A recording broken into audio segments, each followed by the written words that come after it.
Так, сәлеметсіздер ме, құрметті оқушылар? Бүгін қарастырайын деп отырған тақырыбымыз векторлар және векторларға амалдар қолдану болып табылады.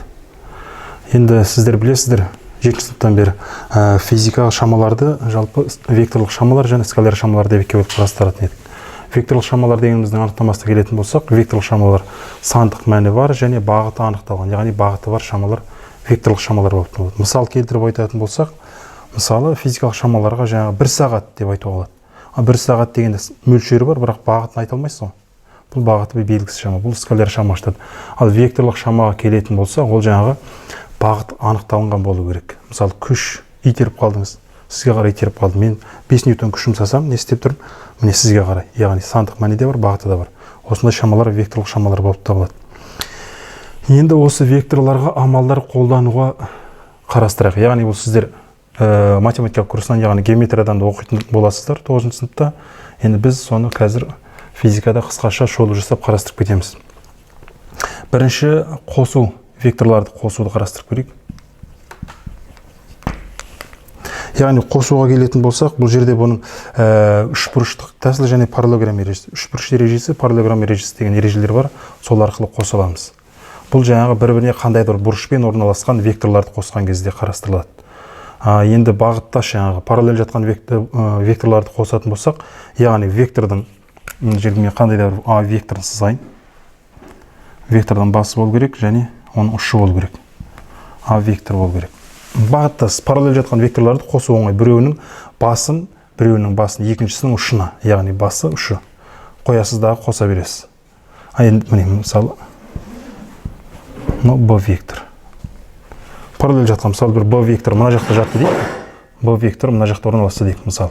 Осыны А векторына қосыңыз деген кезде біз не істейміз? Осыны параллель көшіріп алып келеміз. Басымен ай жағы, параллель Б векторды параллель көшіріп алып келдік, А векторының ұшына Б векторының басын жалғай салды. Бұл оңайырақ.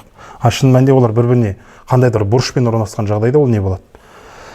Осыған назар аударыңыздар. Енді қазір қараңыздар. Мысалға қазір айтайын. А вектор мына жақта берілсін. А вектор мына жақта берілсін. Б вектор мысалы мына жерде тұр дейік. Осыны қосу үшін біз не істейміз? Б векторды параллель көшіріп алып келіп. Яғни параллель көшір дегенсіз, оның несін өзгертпейміз дегенсіз. Бағыты ешқандай несін өзгертпейміз, осы жерге алып қойдық. Яғни осы жерге жалғайтын боласыздар. Сол арқылы оның қортқы векторды табасыздар. Мысалға, мен Б векторды көшіріп алып келдім міне. Б векторды көшіріп алып келдім дейін. Яғни ұзындығы міне, ұзындығы мынадан сәл жетпей қалды. Толықтырайын. Осыны көшіріп алып келдім дейік. Енді осыны үшбұрыш ережесін қарастырған кезде не істейсіздер?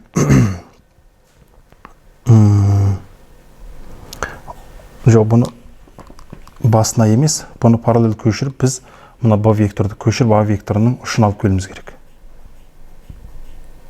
Міне. Енді біз мынадан қортқы вектор түзуіміз керек. Вектор дегеніміз соңғы және бастапқы орынды. Бастапқы және соңғы орынды тұтастыратын кесін олықта не істейміз? Қортқы векторды біз осылай тұтастыра саламыз. Мына біздің алып келген Б векторымыз, мына шыққанымыз С вектор болып табылады. Яғни бұл үшбұрыш ережесі болып табылады. Енді параллелограмм ережесіне тоқталайық. Параллелограмм ережесі қалай болады? Мысалға біз айтайық, мысалы, дөңгелек болсын, дөңгелек. Дөңгелек бара жатыр дейік, қандай да бір тегіс бетте дөңгелек айналмалы, яғни дөңгелек кетіп бара жатыр дейік. Осы дөңгелектің бойында бір А нүктесінің жылдамдығын қарастырайық. Бұл дөңгелек не істеп барады? А нүктесі. Осы дөңгелектің бойымен не істейді? Айналмалы қозғалыс жасап барады, айналып барады. Және сонымен қатар не істеп барады? Алға қарай жылжып барады. Ілгерілемелі қозғалыс жасап барады. Сонда бұл да жылдамдық В ілгерілемелі жылдамдығы бар. Және жанамайының бойымен бағытталған не бар? В айналмалы жылдамдығы болып тұр. Енді осы екі жылдамдықтың қортқы жылдамдығы бізде осы нүктенің жерге қатысты жылдамдығын береді. Яғни онда қарастыратын болсақ, біз не істейміз? Осының екі жағын толықтырамыз. Параллелограмм ережесі дегеніміз осы. Және бұл жаңағы А вектор. Және мына жағын сызатын боламыз. Осыдан екі вектордың басы түйіскен жеріне не істейміз? Векторды сызамыз да екі вектордың жаңағы қосымша сыздық қой толықтырдық. Сол жерге қарай бағыттап сызамыз. Бұл қортқы вектор болып табылады. Қортқы вектор мынаның бәрі жылдамдығы векторлық шама, үстіне вектор қоямыз, мына жерге вектор қоямыз. Сонда бізде міне v ілгерілемелі жылдамдық қосылған v айналмалы жылдамдық. Вектор параллелограмм деген сөз сонда беріліп тұрған үшбұрыштың келесі қабырғаларын толықтырып, параллелограмм мынау енді тік бұрышқа жақындап қалды, мен сызбам кішкене параллелограмм ұқсамай қалды. Параллелограмм ережесі дегеніміздің өзі осы. Енді векторларды азайтуға келеміз. Векторларды азайтуға келсек, бұл деген сөз математикалық жаңағы айтқанымыздай курсынан белгілі. Жаңа бір вектор берілсе, екінші векторды азайт деген сөз, онда екінші векторға бағыты қарама-қарсы дәл сондай векторды бірінші векторға қосқанға тең деп ережесі айтылады. Болмаса жаңағында үшбұрыш ережесі деп тағы да айтуға болады. Екі векторды бірінен бірін азайтыңыз дейтін болса, мысалы А векторы және Б векторы. Жаңағы бағыттас жатқан векторлар, параллель жатқан векторларды ұлғайтты, ол сіздерге жеңілдік тудырады. Қандай да бір бұрышпен берілетін болса, біз не істейміз? Векторларды параллель көшіріп алып келеміз, сосын олардың бастарын бір жерге түйістіреміз, кейін екі вектордың ұшын тұтастырамыз. Бұл қортқы вектор пайда болды дегенді білдіреді. Енді қортқы вектордың бағыты қалай бағытталады? Соған назар аударасыздар. Ол деген сөз азайғыш векторға бағытталады. Міне А алынған Б. Біз осыны орындап жатырмыз. Бір қортқы С векторы пайда болды дейміз. Сонда қортқы вектордың бағыты азайғыш векторға, міне А-ға бағытталады. Осыған назар аударасыздар. Осыны естеріңізге сақтайсыздар. Енді векторларды скалярға көбейту болмаса санға көбейту деген сөз. Бұл жерде енді оң сан, теріс сан деп қарастыруымызға болады. Егер қандай да А вектор берілетін болса, мысалы А векторы берілетін болса, осыны бір оң санға көбейтейік, 2 деген санға. Онда бізде шығады 2 еселенген А.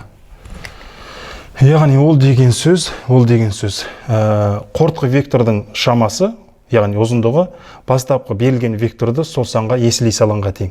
Бұда ешқандай өзгеріс болмайды, тек қана сол берілген скаляр санға еселейсіздер. Егер де берілген санымыз теріс сан болатын болса, 0-ден кіші болатын болса, ол қалай болады? Соған назар аударасыздар. Ол кезде ол не істейді? Қортқы вектордың бағыты бастапқы векторға қарсы бағытталып кетеді. Мысалы, сәйкесінше, А векторы берілді, оны біз бір скаляр санға көбейтейік. Онда мына жерде 3 А шығады. Не көріп тұрғандарыңыздай, қортқы вектордың бағыты минус, яғни бастапқы векторға қарсы бағытталып кетті дегенді білдіреді. Амалдар қолданудың қосу және азайту амалдары осы болып табылады. Енді скаляр санға көбейту айттық. Енді тағы да векторлардың проекциялар деген бар. Біз жаңағы қозғалысты қарастырғаннан кейін қандай да бір кеңістікте болады.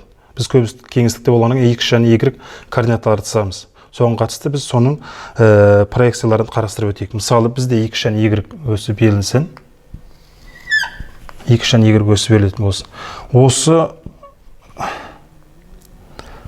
координаталық өсте қандай да бір бізде бір вектор бар дейік, С вектор бар дейік. Осы вектордың мынадағы проекциясы 2 OX және OY өстеріндегі проекциялар. Оларды түсіру үшін біз не істейміз? Вектордың басынан берілген өстерге қатысты басынан және ұшынан перпендикуляр түсіреміз. Перпендикуляр мына жерде 90 болу керек. Және сәйкесінше мына жаққа да түсіреміз. Перпендикуляр түсіреміз. Мына жаққа да перпендикуляр түсіреміз. Сонда бізде шыққан мына жер, ол жаңағы С векторының X өсіндегі проекциясы, мына жер С векторының Y өсіндегі проекциясы, С Y деп жазыласыздар. Және сонымен қатар осыларды жазасыздар, сонымен қатар бұлардың координаталарын белгілейсіздер. Яғни С векторының координатасы, мысалы мынау басы А нүктесі болсын, ұшы Б нүктесі болсын. А нүктесінің координатасы, мысалы, А нүктесінің координатасы. Мынау X0 болсын, мынау X болсын, мына жер Y0 болсын, мына жер Y болсын, сәйкесінше. Онда А нүктесінің координатасы X0, Y0. Б нүктесінің координатасы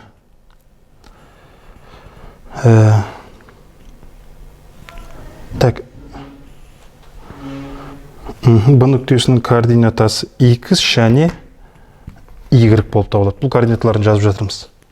Осы координаталарды не үшін жазып жатырмыз? Біз себебі осы координаталарды жазған кезде мынау вектордың сандық мән шамасын, яғни ұзындығын деп айтайық, соны анықтауға қолданамыз. Қазір біз cx-ті жазайық, яғни c векторының ox осіндегі проекциясы. Так, біз оны қай жерге жалғастырайық? Мына жерге жалғастыра берейін. Так, бізде cx-ті жаза аламыз, ұзындығы, яғни шамасы. Ол 2 салынған x0. Соңғы координатасына бастап координатын алып тастадық. Ал y-тің шамасы, ол бізде болады y алынған y0. Мына жерден y-тен y0 алған кезде мына жер шығады. X-тан x0 алған кезде мына жер шығады. Міне, біз оны өрнектеп жаздық. Енді c векторының ұзындығына келетін болсақ, енді мен мына кішкене толықтырып жүрейін, мынаны. Толықтыратын болсам, мына сызған сызығым, мына сызған үзік сызығым cx-ке тең болады, екеуі бір-біріне параллель. Мына жерде тұр. Мына жерде тұрған биіктік ол y-ге тең болады, екеуі бір-біріне тең, өйткені параллель үзулердің қиып жатыр. Ондай болатын болса, мына жерде не көріп тұрсыздар? Тік бұрышты үшбұрыш пайда болды. Так, мына жерде ол кетті, мен жаңа т дей салайын. ADV тік бұрышты үшбұрышы пайда болды. Онда ADS соның катеті, BDS ол да катет, ары қарай гипотенуза қалды. Онда бізге мына вектордың ұзындығы, яғни вектордың ұзындығы с деп белгілей салайын, сосын бізде болады, не істейміз? Мынау нелердің ұзындығы, координаталардың квадраттарының қосындысы болады. cx квадрат қосылған cy квадрат. Енді орнына қоятын болсақ cx y-терді. Түбірдің астында бізде шығады x алынған x0 квадрат қосылған жақшаның ішінде y алынған y0 квадрат болады. Бұл вектордың ұзындығын шамасын табу формуласы болып табылады. Енді ең соңғы осы вектор жайлы айтатын нәрсе, маңызды нәрсе, назар аударыңыздар. Өйткені сіздер мына берілген, мына айтылған нәрсенің барлығын геометриядан оқып шығасыздар. Мына жерде физика қолданатын маңызды нәрсе бар. Өйткені осыдан кейінгі тақырыптар күрделене бастаса, осы соңғы айтайын деп тұрған кішкентай тақырыптың көмегімен сіздер жұмыс жасайтын боласыздар. Ол деген сөз векторларды құраушыларға жіктеу. Қандай да бір вектор беріледі, соны құраушыларға жіктейміз. Ол қайсы тақырыпта қолданылады физикада? Яғни біздер осыдан кейін сіздер оқисыздар, горизонтқа бұрыш жасай лақтырылған дене, болмаса қандай да бір h биіктіктен лақтырылған дене. Осылардың барлығын траекториясы қисық болады дағы. Осымен жұмыс жасаған кезде біз оның берілген жылдамдығын жаңағы құраушыларға жіктеп алып жұмыс жасаңыздар, ол есеп оңайырақ шығады. Сол үшін қазір мен сыздайын, тағы да x және y өсін. Мысалға, сіз бір допты алдыңыздағы жіберіп қалдыңыз. Ол көкжиекке қарай ұшатын болса, мысалы қандайда v жылдамдықпен жібердіңіз сіз. Ол не істейді? Осылай көтеріліп барады да қайтып ойланып ол жерге түседі деген білдіреді. Ол нақты жағдай, күнделікті өмірде сіздер көріп жүрсіздер, қайтып ойланып жерге түседі. Онда осының жылдамдығын қарастырған кезде сіздер vx және y-ге құраушыларға жіктейсіздер. Мынау бастапқы v жылдамдығы. Енді міне y өсіне параллель түсіремін. Бұл бізде y болады. Енді мынаның жаңағы басы мына жерде тұр. Мына жеріміз бізде vx болып өрнектеледі. Енді мен мына жағында толықтыруға болады негізі. Әркім әрқалай. Міне мына y-ге қарама-қарсы жатқан бұл да y болып есептелінеді. Vx-ге қарама-қарсы жатқан қабырға бұл да vx болып есептелінеді. Мен енді негізінде мына жердегі тік бұрышты үшбұрышпен жұмыс жасаймын. Қандай да бір альфа бұрышпен лақтырдық жаңағы допты сіздер. Осыған қатысты сіздер онда осы доптың жылдамдығын vx және y құраушыларын жіктей аласыздар. Vx іргелестің көлбеуі, іргелес катеттің гипотенузаға қатынасы. Сонда бізде болады ол v косинус альфаны білдіреді. Ал v қарсының, альфа бұрышқа қарсының көлбеуі қатынасты. Ол синус альфаны білдіреді. Міне. Осылай векторларды, міне бұл векторлық шама, жылдамдық деген векторлық шама, соның құраушысы.